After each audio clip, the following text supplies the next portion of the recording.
कहानी की शुरुआत एक ऐसे युवक से होती है जिसकी सूरत देखकर लोग उसे साधारण समझ लेते थे, लेकिन उसकी किस्मत में कुछ ऐसा लिखा था जिसका अंदाजा किसी को नहीं था। उस दिन शहर के सबसे व्यस्त अंतर्राष्ट्रीय एयरपोर्ट पर अफरा तफरी का माहौल था। हर कोई अपनी उड़ान पकड़ने की जल्दी में था। उसी भीड़ के बीच एक युवक, जिसका नाम शिवम था, तेज कदमों से दौड़ता हुआ प्रवेश द्वार की ओर बढ़ रहा था। उसके कपड़े बेहद साधारण थे, पैरों में पुरानी चप्पल थी और चेहरे पर घबराहट साफ दिखाई दे रही थी। सिक्योरिटी गार्ड ने उसे रोक लिया।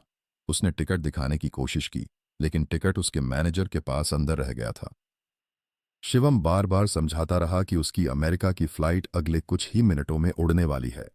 अगर वह अब भी अंदर नहीं गया तो उसकी जिंदगी का सबसे जरूरी मौका हमेशा के लिए हाथ से निकल जाएगा।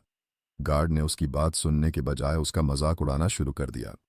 उसने तिरस्कार भरी नजर से शिवम को ऊपर से नीचे तक देखा और हंसते हुए बोला, तुम और अमेरिका, पहले कभी हवाई जहाज को पास से देखा भी है? शिवम ने हाथ जोड़कर कहा, सर, मेरे पास सच में टिकट है, बस मुझे 2 मिनट के लिए अंदर जाने दीजिए। मेरा मैनेजर टिकट लेकर खड़ा है। लेकिन किसी ने उसकी एक न सुनी। कुछ दूसरे कर्मचारी भी वहां जमा हो गए और सब उसे शक की नजर से देखने लगे। किसी ने उसे झूठा कहा तो किसी ने उसे बाहर निकालने की बात कही। इतने में एयरपोर्ट के बाहर एक महंगी कार आकर रुकी। उसमें से शहर के बड़े उद्योगपति नितिन रायजादा उतरे। उनकी मौजूदगी से पूरा माहौल बदल गया। अधिकारी उनका स्वागत करने दौड़ पड़े। लेकिन तभी रायजादा की नजर दूर खड़े शिवम पर पड़ी। उन्हें देखते ही उनके चेहरे का रंग बदल गया। वे बिना किसी की परवाह किए सीधे शिवम की तरफ बढ़े। वहां मौजूद सभी लोग हैरान थे कि करोड़ों की कंपनी का मालिक एक साधारण दिखने वाले युवक की ओर इतनी जल्दी क्यों जा रहा है। रायजादा ने मुस्कुराकर कहा, मिस्टर शिवम, आप यहां बाहर कैसे खड़े हैं? आपकी फ्लाइट का समय हो रहा है। शिवम ने धीमी आवाज में पूरी बात बता दी। रायजादा के चेहरे पर नाराजगी साफ दिखाई देने लगी। आसपास खड़े लोगों को पहली बार एहसास हुआ कि जिस इंसान को वे भिखारी समझ रहे थे, उसे देश के सबसे प्रभावशाली उद्योगपतियों में से एक सम्मान देकर बुला रहा था। उसी समय वहां दृष्टि भी मौजूद थी। वह अपने विदेशी निवेशकों का स्वागत करने एयरपोर्ट आई थी। शिवम को देखकर उसके चेहरे पर नाराजगी आ गई। वह तेज कदमों से उसके पास पहुंची और बोली, तुम यहां क्या कर रहे हो? मैंने तुम्हें घर पर रहने को कहा था। मुझे यहां कोई तमाशा नहीं चाहिए। शिवम ने विनम्रता से कहा, दृष्टि, मुझे तुरंत अमेरिका जाना है, बहुत जरूरी काम है। दृष्टि व्यंग्य से हंस पड़ी। तुम अमेरिका जाओगे? पहले अमेरिका की स्पेलिंग तो बता दो। उसके साथ खड़ा उसका बिजनेस पार्टनर रब भी मुस्कुरा रहा था। उसने शिवम को देखकर कहा, लगता है किसी ने इसे बड़े सपने दिखा दिए हैं। शिवम ने गहरी सांस ली, लेकिन कुछ नहीं बोला। रायजादा यह सब चुपचाप देख रहे थे।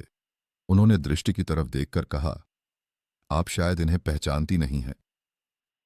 दृष्टि ने हैरानी से पूछा, आप इस आदमी को जानते हैं? रायजादा मुस्कुराए, इतना ही कहूंगा कि इनके बारे में फैसला इनके कपड़ों से मत कीजिए। इतना कहकर वे आगे बढ़ गए। उनकी बात ने दृष्टि के मन में कई सवाल खड़े कर दिए। उधर शिवम का मैनेजर दौड़ता हुआ पहुंचा। उसने टिकट और फोन शिवम को सौंपते हुए कहा, सर, जल्दी कीजिए, बोर्डिंग शुरू हो चुकी है। शिवम बिना समय गंवाए एयरपोर्ट के अंदर भागा। वह गेट की ओर तेजी से बढ़ ही रहा था कि अचानक किसी से जोर से टकरा गया। सामने खड़ा व्यक्ति बेहद गुस्से में था। उसके साथ कई बॉडीगार्ड मौजूद थे। उसने शिवम को घूरते हुए कहा, देखकर नहीं चल सकते? शिवम ने तुरंत माफी मांगी, सर, गलती हो गई, मेरी फ्लाइट छूट जाएगी। लेकिन वह व्यक्ति शांत नहीं हुआ। उसके साथ खड़े आदमी ने गर्व से कहा, जानते हो यह कौन है? ये प्राइम एयरलाइंस के मालिक हैं। शिवम ने फिर हाथ जोड़ दिए, सर, मेरी टिकट भी आपकी एयरलाइन की है, कृपया मुझे जाने दीजिए। एयरलाइन मालिक ने तिरस्कार से टिकट मांगा। जैसे ही टिकट उसके हाथ में पहुंची, उसने सबके सामने उसे फाड़कर शिवम के चेहरे पर फेंक दिया। पूरा हॉल सन्न रह गया। कुछ सेकंड तक शिवम बिल्कुल शांत खड़ा रहा। फिर उसने धीरे धीरे फटी हुई टिकट के टुकड़े उठाए, अपनी मुट्ठी बंद की और पहली बार उसकी आंखों में ऐसा आत्मविश्वास दिखाई दिया जिसे देखकर आसपास खड़े लोग भी घबरा गए। उसने सीधा एयरलाइन मालिक की आंखों में देखते हुए कहा, तुमने सिर्फ एक टिकट नहीं फाड़ी, तुमने अपनी पूरी कंपनी की किस्मत फाड़ दी है। आज से ठीक 10 मिनट बाद तुम्हारी ताकत, तुम्हारा घमंड और तुम्हारी एयरलाइन तीनों इतिहास बन जाएंगे। इतना कहकर शिवम ने अपना मोबाइल निकाला और किसी का नंबर डायल कर दिया। दूसरी तरफ से कॉल उठते ही उसने सिर्फ एक वाक्य कहा, अब समय आ गया है, ऑपरेशन शुरू कर दीजिए। उधर एयरलाइन मालिक जोर जोर से हंस रहा था, लेकिन उसे बिल्कुल अंदाजा नहीं था कि अगले कुछ मिनटों में उसकी दुनिया पूरी तरह बदलने वाली है। शिवम के फोन रखने के बाद पूरे एयरपोर्ट पर कुछ पल के लिए अजीब सी खामोशी छा गई। प्राइम एयरलाइंस का मालिक जोर जोर से हंस रहा था। उसे पूरा भरोसा था कि एक साधारण दिखने वाला इंसान उसका कुछ भी नहीं बिगाड़ सकता। उसने व्यंग्य भरे स्वर में कहा, तुम जैसे लोगों की सबसे बड़ी समस्या यही होती है, जब कुछ नहीं कर पाते तो बड़ी बड़ी बातें करने लगते हो। शिवम ने बिना गुस्सा किए केवल इतना कहा, कभी कभी इंसान की पहचान उसके कपड़ों से नहीं, उसके फैसलों से होती है। कुछ ही मिनटों में तुम्हें यह बात समझ आ जाएगी। एयरलाइन मालिक ने अपने गार्ड से कहा, इसे बाहर निकाल दो, मैं नहीं चाहता कि यह आदमी मेरी नजरों के सामने दिखाई दे। गार्ड आगे बढ़ ही रहे थे कि अचानक एयरपोर्ट के स्पीकर पर एक आपातकालीन घोषणा सुनाई दी। सभी यात्रियों का ध्यान आकर्षित किया जाता है। प्रशासनिक कारणों से प्राइम एयरलाइंस की सभी उड़ानों को अगली सूचना तक तत्काल प्रभाव से रोक दिया गया है। यात्रियों से अनुरोध है कि वे आगे की जानकारी के लिए आधिकारिक सहायता केंद्र से संपर्क करें। घोषणा सुनते ही पूरे एयरपोर्ट में अफरा तफरी मच गई। लोग एक दूसरे से सवाल पूछने लगे। एयरलाइन का मालिक पहले तो मुस्कुराया, लेकिन अगले ही पल उसके चेहरे की मुस्कान गायब हो गई। तभी उसका मोबाइल लगातार बजने लगा। उसने घबराकर कॉल उठाई। सर, बहुत बड़ी समस्या हो गई है। सरकार ने हमारी सभी घरेलू और अंतर्राष्ट्रीय सेवाओं को तत्काल प्रभाव से रोकने का आदेश जारी कर दिया है। हमारी वित्तीय फाइलों की जांच शुरू हो चुकी है। क्या बकवास कर रहे हो? उसने गुस्से से कहा। दूसरी तरफ से जवाब आया, सर, यह मजाक नहीं है। अधिकारियों की टीम मुख्य कार्यालय पहुंच चुकी है। उसके हाथ कांपने लगे। कुछ ही सेकंड बाद कुछ सरकारी अधिकारी वहां पहुंचे। उन्होंने कागज दिखाते हुए कहा, आपकी कंपनी के खिलाफ गंभीर वित्तीय अनियमितताओं की जांच शुरू हो चुकी है। जब तक जांच पूरी नहीं होती, आपकी एयरलाइन कोई भी सेवा संचालित नहीं करेगी। यह सुनते ही एयरलाइन मालिक के पैरों तले जमीन खिसक गई। उसे तुरंत शिवम की बात याद आई। 10 मिनट में तुम्हारी कंपनी खत्म हो जाएगी। अब उसे पहली बार एहसास हुआ कि सामने खड़ा इंसान कोई साधारण आदमी नहीं था। वह धीरे धीरे शिवम के पास आया। उसकी आवाज से घमंड पूरी तरह गायब हो चुका था। सर, मुझसे बहुत बड़ी गलती हो गई, मुझे माफ कर दीजिए। अगर मुझे पहले पता होता कि आप कौन हैं, तो मैं कभी ऐसा व्यवहार नहीं करता। शिवम ने शांत स्वर में कहा, गलती मेरी पहचान न जानने की नहीं थी। गलती किसी इंसान की इज्जत उसके कपड़ों से तय करने की थी। एयरलाइन मालिक शर्म से सिर झुकाकर खड़ा रहा। उसी समय एक व्यक्ति तेजी से दौड़ता हुआ शिवम के पास पहुंचा। सर, आपके लिए प्राइवेट जेट तैयार है, हमें तुरंत निकलना होगा। यह सुनकर वहां मौजूद सभी लोग एक दूसरे का चेहरा देखने लगे। कुछ मिनट पहले जिसे लोग एयरपोर्ट से धक्के मारकर निकालना चाहते थे, उसी के लिए अब निजी विमान तैयार खड़ा था। एयरलाइन मालिक की आंखें शर्म से झुक गईं, लेकिन तभी शिवम का फोन बजा। उसने तुरंत कॉल रिसीव की। दूसरी तरफ अमेरिका के अस्पताल से डॉक्टर बोल रहे थे, मिस्टर शिवम, अब आपको अमेरिका आने की आवश्यकता नहीं है। जिस मरीज के लिए आप डोनर की व्यवस्था कर रहे थे, उसे समय पर दूसरा डोनर मिल गया है। ऑपरेशन सफल रहा और अब उसकी जान खतरे से बाहर है। यह सुनते ही शिवम ने राहत की सांस ली। उसने आसमान की ओर देखा और धीरे से कहा, भगवान का शुक्र है, अब अमेरिका जाने की कोई जरूरत नहीं थी। उसने अपने सहयोगी से कहा, प्राइवेट जेट कैंसिल कर दीजिए, मैं वापस घर जा रहा हूं। कुछ देर बाद शिवम सीधे नारंग मेंशन पहुंच गया। उधर दूसरी तरफ नारंग इंडस्ट्रीज में हालात बेहद खराब थे। सुबह से ही न्यूज चैनलों पर एक ही खबर चल रही थी, सरकारी मेगा टेंडर नारंग इंडस्ट्रीज के हाथ से निकल गया, कंपनी को करोड़ों का नुकसान। दृष्टि अपने कॉन्फ्रेंस रूम में लगातार बैठकों में व्यस्त थी। कंपनी के सभी वरिष्ठ अधिकारी तनाव में थे।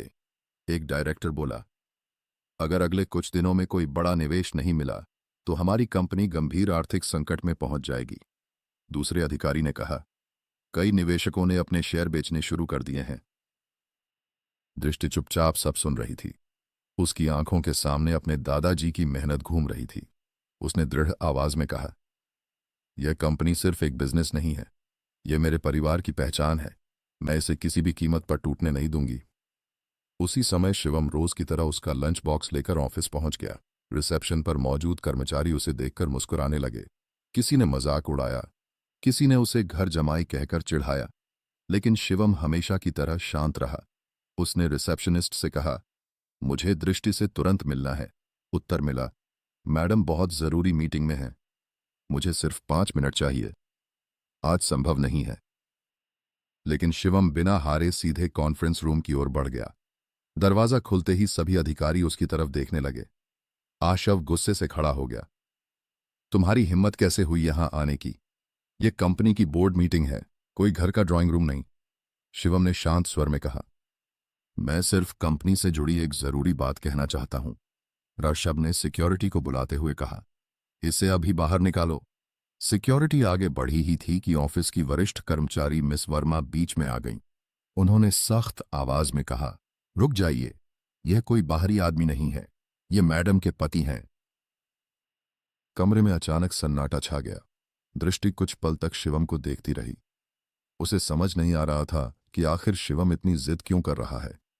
शिवम ने सिर्फ इतना कहा, अगर मुझे कंपनी की बैलेंस शीट, शेयर होल्डर्स और निवेशकों की जानकारी मिल जाए तो शायद मैं इस डूबती हुई कंपनी को फिर से खड़ा कर सकता हूं।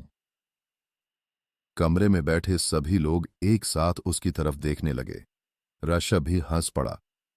जिस आदमी ने जिंदगी में एक कंपनी नहीं चलाई, वह आज करोड़ों की कंपनी बचाने की बात कर रहा है। लेकिन इस बार दृष्टि के मन में पहली बार एक सवाल उठा, क्या सचमुच शिवम वैसा है जैसा वह अब तक समझती आई थी, या उसकी असली पहचान अभी दुनिया से छिपी हुई है? दृष्टि कुछ पल तक बिल्कुल चुप बैठी रही। कॉन्फ्रेंस रूम में मौजूद हर व्यक्ति की नजर अब शिवम पर थी। एक तरफ ऋषभ और उसके समर्थक शिवम की बातों का मजाक उड़ा रहे थे, तो दूसरी तरफ राजा काका गहरी सोच में डूबे हुए थे। उन्हें बार बार स्वर्गीय दादाजी की वह बात याद आ रही थी, जिस दिन नारंग इंडस्ट्रीज पर सबसे बड़ा संकट आएगा, उसी दिन शिवम उसकी सबसे बड़ी ताकत बनकर सामने आएगा। दृष्टि ने गहरी सांस लेते हुए कहा, सब लोग शांत हो जाइए। अभी इस कमरे में कोई किसी का अपमान नहीं करेगा। मैं शिवम की बात पूरी सुनना चाहती हूं। ऋषभ गुस्से से बोला, दृष्टि, यह बहुत बड़ी गलती होगी। कंपनी की गोपनीय जानकारी किसी ऐसे इंसान को देना जिसका बिजनेस से कोई संबंध ही नहीं है, बिल्कुल सही फैसला नहीं होगा। दृष्टि ने सख्त आवाज में जवाब दिया, फैसला मैं करूंगी। इस कंपनी की जिम्मेदारी मेरे कंधों पर है। कमरे में सन्नाटा छा गया। दृष्टि ने आईटी विभाग के कर्मचारी से कहा, शिवम को पिछले 2 साल की बैलेंस शीट, शेयर होल्डर्स और निवेशकों की सूची और शेयर होल्डिंग पैटर्न दिखाइए। कुछ ही मिनटों में सारी फाइलें शिवम के सामने थीं। शिवम ने बिना किसी जल्दबाजी के हर दस्तावेज ध्यान से पढ़ना शुरू किया। उसकी आंखें हर छोटे से छोटे आंकड़े पर टिकी हुई थीं। लगभग 10 मिनट तक कमरे में कोई आवाज नहीं हुई। अचानक उसने एक फाइल बंद की और मुस्कुराया। समस्या घाटे की नहीं है, समस्या भरोसे की है। सभी लोग हैरान होकर उसकी ओर देखने लगे। शिवम ने आगे कहा, यहां लगातार एक ही तरह के निवेशक कंपनी छोड़ रहे हैं। यह सामान्य बात नहीं है। किसी ने योजनाबद्ध तरीके से बाजार में डर फैलाया है ताकि शेयरों की कीमत नीचे आ जाए। रश भी हंसते हुए बोला, यह सिर्फ तुम्हारी कल्पना है। शिवम शांत रहा। उसने दूसरी फाइल उठाई और बोला, नहीं, यह पैटर्न साफ दिखाई दे रहा है। पहले टेंडर हाथ से गया, फिर निवेशकों में अफवाह फैली, उसके बाद शेयर बिकने लगे। यह सब संयोग नहीं हो सकता। राजा काका ने सिर हिलाते हुए कहा, मुझे भी कुछ दिनों से यही शक था, लेकिन मेरे पास कोई सबूत नहीं था। दृष्टि पहली बार गंभीरता से शिवम की बात सुन रही थी। उसने पूछा, अगर तुम्हारी बात सही है तो इसका समाधान क्या है? शिवम ने बिना देर किए जवाब दिया, सबसे पहले बाजार का भरोसा वापस लाना होगा। उसके बाद कंपनी के ज्यादातर शेयर वापस खरीदने होंगे। मोहित नाम के एक डायरेक्टर ने कहा, लेकिन उसके लिए सैकड़ों करोड़ रुपए चाहिए। हमारे पास इतना पैसा कहाँ है? शिवम हल्का सा मुस्कुराया। उसने अपनी जेब से मोबाइल निकाला और एक नंबर मिलाया। कुछ सेकंड बाद दूसरी तरफ से आवाज आई। जी सर, शिवम ने शांत स्वर में कहा। मिस्टर टोकस, मेरी बात ध्यान से सुनिए। पहली बात, रायजादा ग्रुप की तरफ से नारंग इंडस्ट्रीज के खाते में तुरंत 500 करोड़ रुपए ट्रांसफर कीजिए। दूसरी बात, दोनों कंपनियों के रणनीतिक गठबंधन की घोषणा की तैयारी कीजिए। और तीसरी बात, नारंग इंडस्ट्रीज के जितने शेयर खुले बाजार में उपलब्ध हैं उन्हें तुरंत खरीदना शुरू कर दीजिए। फोन कटते ही पूरे कॉन्फ्रेंस रूम में ऐसा सन्नाटा छा गया जैसे किसी ने समय रोक दिया हो। ऋषभ की आंखें फैल गईं। मोहित के हाथ से पेन नीचे गिर गया। दृष्टि अवाक होकर शिवम को देख रही थी। कुछ पल बाद ऋषभ जोर से हंसा। वाह, कहानी तो अच्छी बना लेते हो।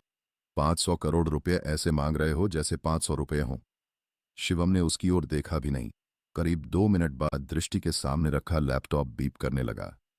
फाइनेंस हेड ने स्क्रीन देखते ही हैरानी से कहा, मैम, हमारे खाते में 500 करोड़ रुपए आ चुके हैं। कमरे में बैठे सभी लोग अपनी कुर्सियों से खड़े हो गए। ये कैसे संभव है? फाइनेंस हेड ने कांपती आवाज में कहा। ट्रांजैक्शन पूरी तरह वैध है। रकम रायजादा ग्रुप की तरफ से आई है। दृष्टि को अपनी आंखों पर विश्वास नहीं हो रहा था। उसी समय एक और ईमेल आया। उसमें लिखा था, रायजादा ग्रुप और नारंग इंडस्ट्रीज के बीच रणनीतिक साझेदारी की आधिकारिक घोषणा। राजा काका की आंखें खुशी से भर आईं। उन्होंने धीरे से कहा, आज मुझे विश्वास हो गया कि मालिक ने शिवम को यूं ही नहीं चुना था। ऋषभ भी का चेहरा उतर चुका था।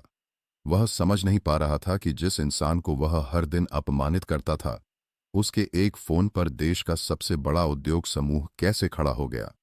तभी न्यूज चैनलों पर ब्रेकिंग न्यूज चलने लगी। बड़ी खबर, रायजादा ग्रुप ने नारंग इंडस्ट्रीज में भारी निवेश का ऐलान किया। शेयर बाजार में कंपनी के शेयरों ने तेज उछाल दर्ज किया।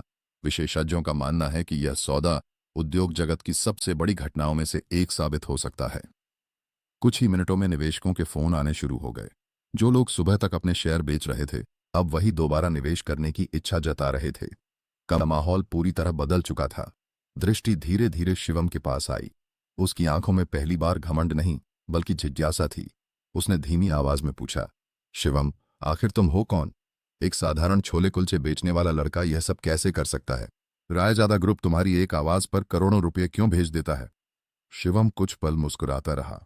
फिर उसने केवल इतना कहा, हर इंसान की जिंदगी में एक समय ऐसा आता है जब उसे अपनी पहचान छिपानी पड़ती है। सही समय आने पर हर सवाल का जवाब मिल जाएगा। इतना कहकर वह कमरे से बाहर निकल गया। दृष्टि उसकी जाती हुई परछाई को देखती रह गई। उसे पहली बार महसूस हुआ कि जिस इंसान को उसने हमेशा कमजोर समझा, शायद वही उसकी जिंदगी का सबसे बड़ा रहस्य था। लेकिन उसे यह नहीं पता था कि शिवम की असली पहचान सामने आने के बाद सिर्फ उसकी सोच नहीं बल्कि पूरे शहर की तकदीर बदलने वाली थी। शिवम के कॉन्फ्रेंस रूम से बाहर निकलते ही पूरे नारंग इंडस्ट्रीज में उसकी चर्चा होने लगी। कुछ घंटे पहले तक जिस इंसान को लोग घर जमाई और निकम्मा कहकर मजाक उड़ाते थे, आज वही कंपनी का सबसे बड़ा सहारा बन चुका था। दूसरी ओर दृष्टि अपनी कुर्सी पर बैठी बार बार एक ही सवाल सोच रही थी, आखिर शिवम की असली पहचान क्या है? उसी समय राजा काका उसके पास आए और बोले, बेटी, अब शायद वह समय आ गया है जब तुम्हें कुछ सच्चाइयां जान लेनी चाहिए। दृष्टि ने तुरंत उनकी ओर देखा। राजा काका ने गहरी सांस ली और बोले, तुम्हारे दादाजी किसी इंसान पर बिना वजह भरोसा नहीं करते थे। उन्होंने शिवम को तुम्हारा पति इसलिए नहीं बनाया क्योंकि वह गरीब था या उसे सहारे की जरूरत थी। उन्होंने ऐसा इसलिए किया क्योंकि उन्हें शिवम की असली क्षमता का पता था। दृष्टि की धड़कन तेज हो गई। मतलब दादाजी सब जानते थे? हाँ, उन्होंने मरने से पहले मुझसे कहा था कि अगर कभी नारंग इंडस्ट्रीज सबसे बड़े संकट में फंस जाए तो केवल शिवम ही इसे बचा पाएगा। यह सुनते ही दृष्टि को अपने दादाजी की कही हुई कई पुरानी बातें याद आने लगीं। उस समय उसे लगता था कि दादाजी भावनाओं में बहकर शिवम का पक्ष लेते हैं, लेकिन अब हर बात का मतलब समझ आने लगा था। उधर ऋषभ अपने केबिन में बेचैन बैठा था। उसकी सारी योजनाएं एक एक करके नाकाम हो चुकी थीं। उसने अपने एक भरोसेमंद आदमी को फोन लगाया। जो भी करना पड़े, पता लगाओ कि शिवम आखिर है कौन। उसकी पूरी जानकारी मुझे आज ही चाहिए। कुछ घंटों बाद वह आदमी घबराया हुआ वापस आया। सर, जो जानकारी मिली है उसे सुनकर आपको यकीन नहीं होगा। जल्दी बोल। रायजादा ग्रुप के चेयरमैन नितिन रायजादा शिवम को यंग मास्टर कहकर बुलाते हैं। कंपनी के कई बड़े फैसले उन्हीं की सलाह से लिए जाते हैं। रश्भ की आंखें फैल गईं। यह असंभव है। सर, सिर्फ इतना ही नहीं, देश के कई बड़े उद्योगपति भी शिवम का नाम पूरे सम्मान के साथ लेते हैं, लेकिन उनकी असली पहचान हमेशा गोपनीय रखी गई है। रश्भ के पैरों तले जमीन खिसक गई। उधर टीवी चैनलों पर लगातार एक ही खबर चल रही थी। रायजादा ग्रुप के साथ साझेदारी के बाद नारंग इंडस्ट्रीज के शेयरों में ऐतिहासिक उछाल। निवेशकों का भरोसा फिर लौटा।